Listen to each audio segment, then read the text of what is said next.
Hello, I'm Corey Larson, and this is my icebreaker video for Squadron Officer School. First, let me start off by introducing myself. Professionally, I'm a captain in the Oklahoma Air National Guard who currently serves as the Assistant Chief Plan's 185th Special Operations Squadron.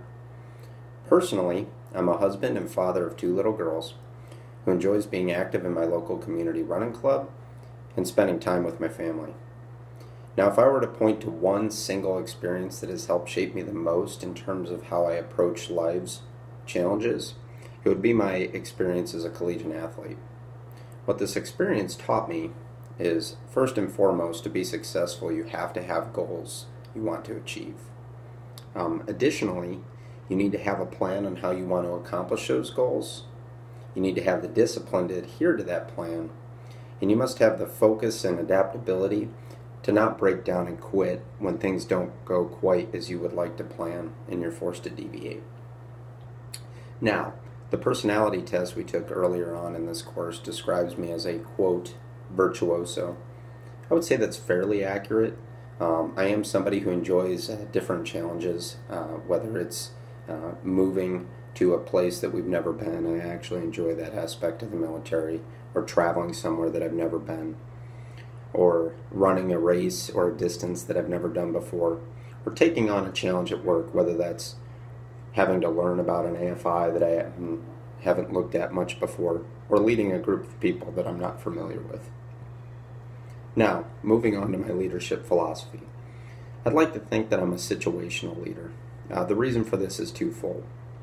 One, as the video we watched earlier in the previous lesson describes, there's 4 generations in the workplace, and I experience this on a daily basis. There's a 35-year age gap between my oldest NCO and my most junior airman, and I certainly can't expect that I'm going to be able to lead and speak to that 54-year-old senior master sergeant the same way that I'm going to lead and speak to that 19-year-old airman first class. Also, I think we need to be situational because the Air Force is as diverse as it has ever been in terms of the backgrounds of the people that it's bringing in. This is a great thing because it does represent the people of the United States far more when we are diverse. But it does challenge us as leaders because the people that we're dealing with have different approaches to things, and those approaches are as diverse as the backgrounds that they come from.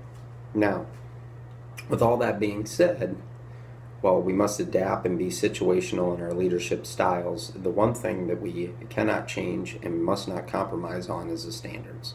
The American people demand a certain level of performance from its military, and as officers or DoD civilians, it is our job to make sure that both the people subordinate to us and the organizations that we belong to are adhering to that standard, so to be worthy of the lofty place that the American people have placed us in.